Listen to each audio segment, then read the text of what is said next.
Hello. Today we're going to be talking about reviewing online resources for accessibility. Anything that we are using in our class that students need to access need to be accessible. They need to meet the WCAG 2.1 AA standards, meaning they need to be perceivable, operable, understandable, and robust. There are a lot of specific standards that our resources need to meet. And today I want to show you a couple of interesting tools that you can use to verify that your external web resources are meeting these accessible standards. It's really important to note whenever we're referencing materials in our class that students need to access, that those materials that we're referencing need to be accessible. Just like the things that we include on our course page, anything that we're referencing, external websites, things of that nature, all of those need to meet the same standards so that all students are able to access them. The WCAG 2.1 AA standards, POUR is kind of the acronym that sums it up, but I'm going to show you some resources that will give you a simple accessibility design checklist that we can follow when we're assessing documents. That checklist will work for websites like we're going to look at today, but will also work for other documents. It's just a set of principles that you can apply so that you can make sure we're meeting these accessibility standards without having to get too in the weeds on it. If you're curious, there are definitely lists out there, and we have some available for you that have all of the standards laid out. In general, if you're following these principles to the best of your ability, it's going to get you a good percentage of the way there. I want to start off by sharing with you the Faculty LMS Resource Guide. If you navigate here in My Courses and click on Accessibility, there are a lot of resources here available to you, both in terms of training and in terms of tools available. If we scroll down a little bit, there's a couple things that I would like to point out. One of which is the page that says WCAG 2.1 AA Standards Design Checklist. This is the checklist that I'm going to be going over today and is going to kind of structure our investigation into these online resources. I suggest find this and download it. We do have a training that goes over this design checklist specifically. So if you want to spend a little bit more time with it, that will cover it. But at a minimum, for this particular professional development session, I would suggest navigating to this website and downloading these accessibility design checklists. And it's good to think about accessibility design instead of it just being a checklist that you check off at the end. If we can start getting familiar with accessibility design, you'll be able to see it in your work, in the things you do, but you'll also be able to see it in the resources that you're using. So it's good to think of accessibility as a set of design principles and not necessarily just a clear checklist. Although those checklists do exist, sometimes they can get a little long. So these are some principles or design checklists that you can use. On here, I also want to point out, if we scroll down to the bottom under additional resources, you can use that little drop down to bring it down. There are a couple digital tools here. We're going to be covering a couple of these today.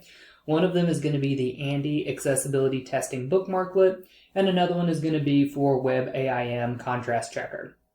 If you're watching this training now, I would suggest pausing the video maybe, going and downloading these things. I can show you how real quick, so that as you go through this training, you can pause and try it out on your own resources to make sure it's working. So in order to download these, it's actually really simple. So you just open the Andi website, and then this is a little bookmarklet. So you can see I'm able to drag this little pink Andi thing here.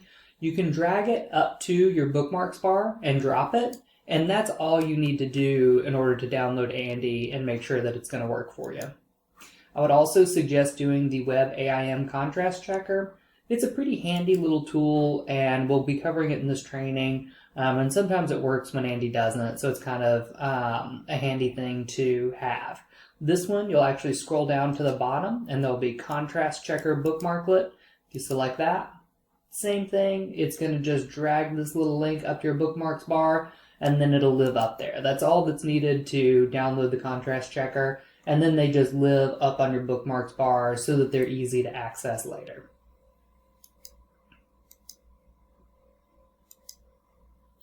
And we're going to be talking about the simple accessibility design checklist. This is going to frame our investigation into whether or not resources are accessible. I'm going to be referencing this design checklist as we go through. In general, if you can make sure the websites are meeting these design checklist elements, then you're getting a good bit of the way towards making sure they're fully accessible. There are some accessibility principles. There are some WCAG 2.1 AA standards which are not clearly reflected in here and have to do a little bit more on the kind of back end of web development. So this is by no means a comprehensive list.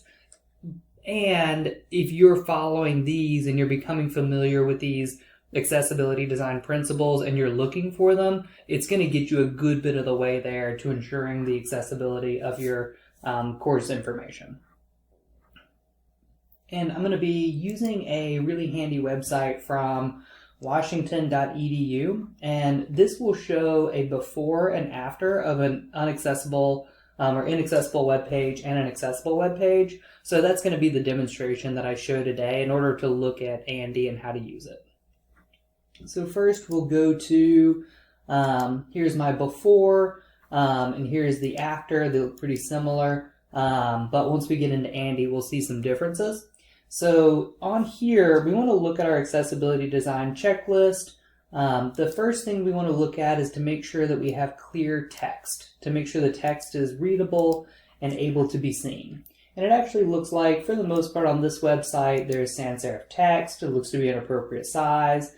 The text here does not seem to be a major issue. There are some issues with this website, but the text is not particularly an issue in terms of font choice.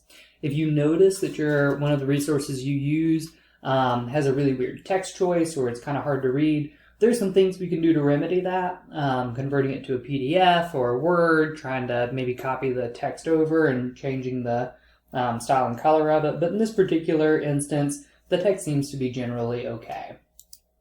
Next, we're going to look at descriptive links. We want to use these in our courses too. We want to avoid things that say click here but don't tell us where we're going.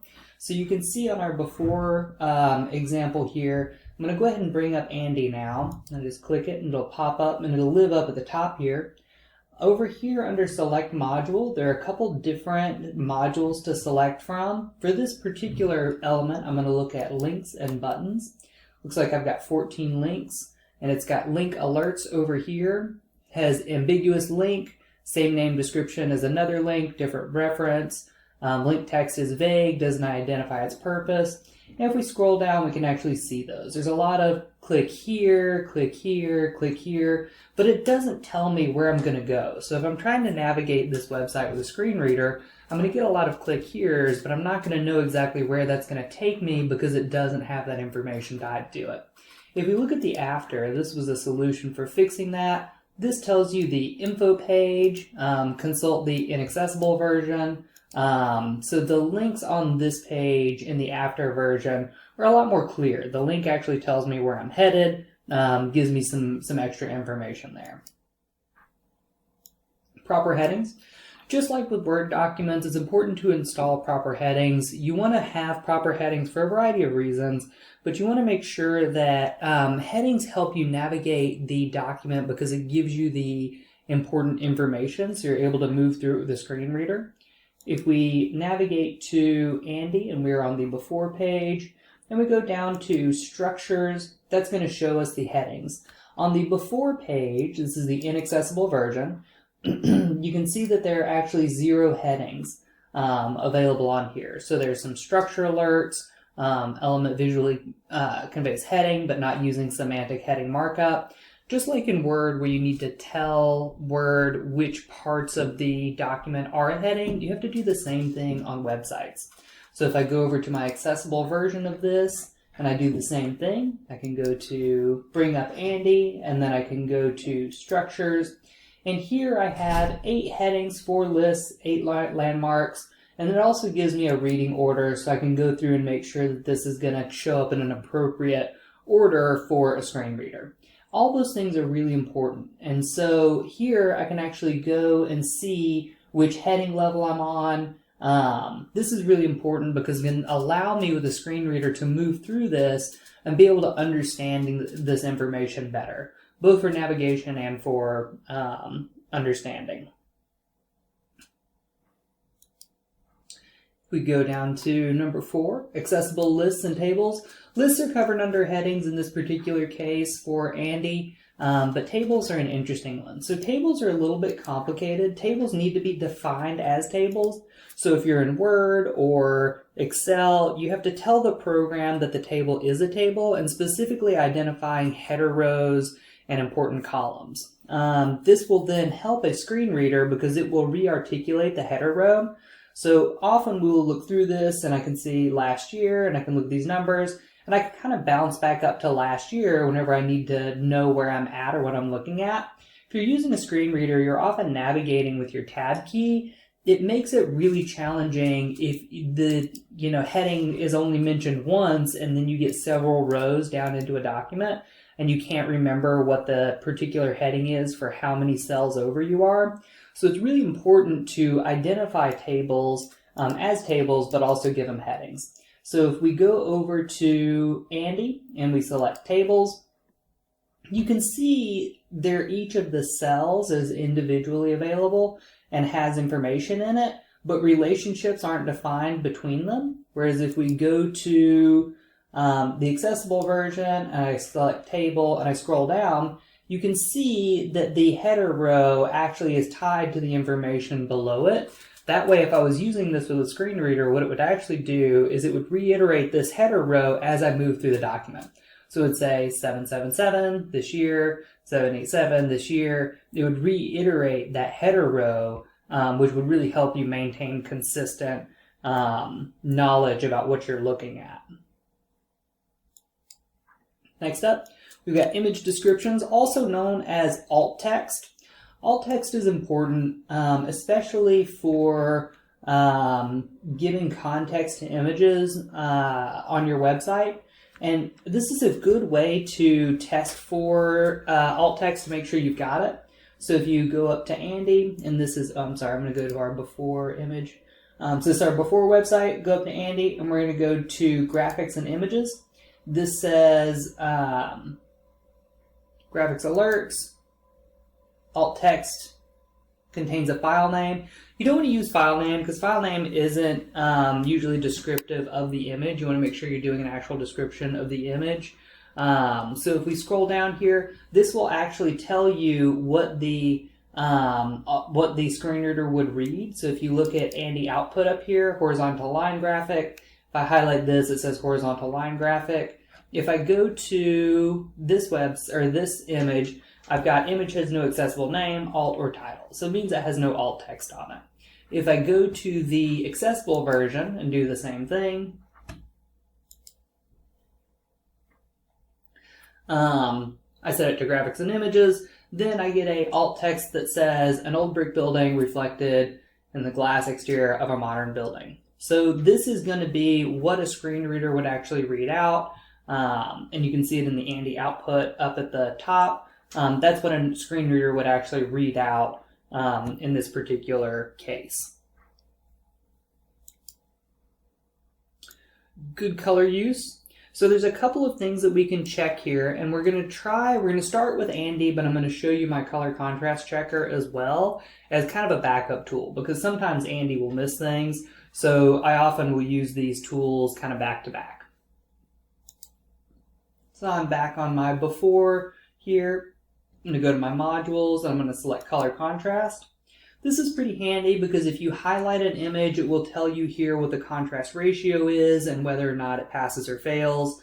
As you go through, you can see this text is kind of hard to read against that gray background.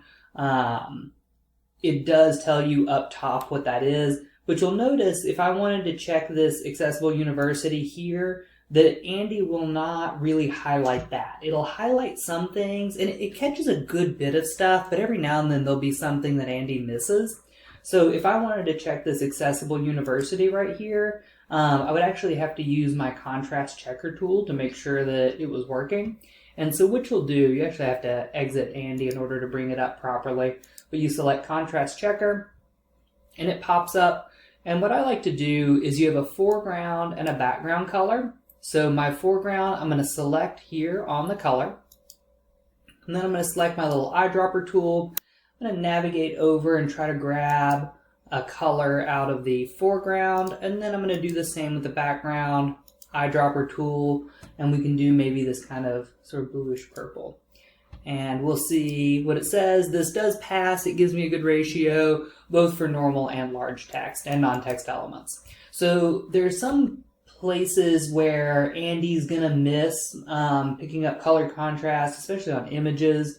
So having the contrast checker tool also installed can end up being really useful in a lot of situations. We can check our accessible website here. You can already see that the color contrast is a little stronger on this one. If I go to color contrast here, I get a pass on all of these. But if I was unsure about it, I could also use the contrast checker up the top. And this is from WebAIM. WebAIM is a really handy website. So contrast checker is a super useful little bookmarklet tool. Next, we're going to look at keyboard navigation. Most individuals who are using screen readers are going to navigate using the tab key. You want to be able to use tab. It's also nice if you can use the arrow keys, and there's some other shortcuts that you can use on your keyboard. But for the purpose of our particular investigation into the accessibility of these resources, I think testing the tab key is kind of a good place to start.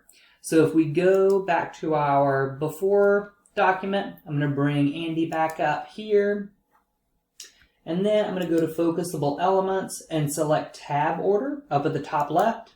That will then highlight the tab order throughout my document. And you can see here, as you're looking at it, the tab order has, it will navigate through the document by these different numbers here. So this would be number 1, number 2, number 3. And so you could see if I was moving through the document using my tab key, where my tab key would end up as I move through the document. You can kind of watch it pop through the menus. So that's how you assess. So it would be problematic if you're looking at this and number 7 ended up having 7, 8, 9, 10, 11, or if number 7 was not here, that can be kind of problematic. Or if the tab numbers are just scrambled, it doesn't make any sense, then you would know you wouldn't be able to move through this document in an appropriate way. And this is the before document. This actually looks kind of all right, sort of makes sense to me. If I look at the after document, it might be something I'm missing. Let's see. Missions. Yeah, I think the tab order on both of those is pretty appropriate and reasonable. This one does have title attributes, which is nice for the web page to have titles because then it will give you an idea of the context of the web page. This one also has some label tags, which is very helpful. So the after version is definitely better. I think for your average user approaching this, using tab order is a good place to start, just to make sure that the tab order seems appropriate. And that will give you a good idea of whether or not you can navigate the document with your keyboard or not. If you see this tab order being kind of all over the place, it's an indication that it might not be a very accessible website. Captions and transcripts. Captions are important. You'll see those a lot with videos, and we've done some videos about using captions, and there are a lot of different captioning softwares out there. We often will upload our stuff to YouTube because YouTube has a strong captioning software to it. There are a lot of different ways to add captions, but captions are required. So you want to make sure you're testing out your videos to make sure that those captions are somehow available. So you just watch the video and make sure that the captions do pop up in some way. Sometimes it takes a couple tries to figure out where the captions might pop up from, but you do want to make sure that any videos that you're referencing are closed captioned. Let's see here.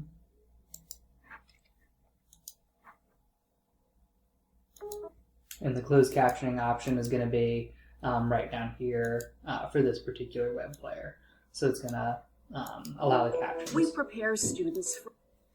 So you can see this has captions here, and this is the accessible version of the website, whereas the inaccessible version just doesn't have those options. There are some workarounds for this, so if you run into some issues and you found an excellent resource and it's just lacking captions, reach out to Teaching and Learning. There are a couple workarounds that we can point you towards, so you don't necessarily need to not use it as a resource, but there might be some workarounds we've got to look at.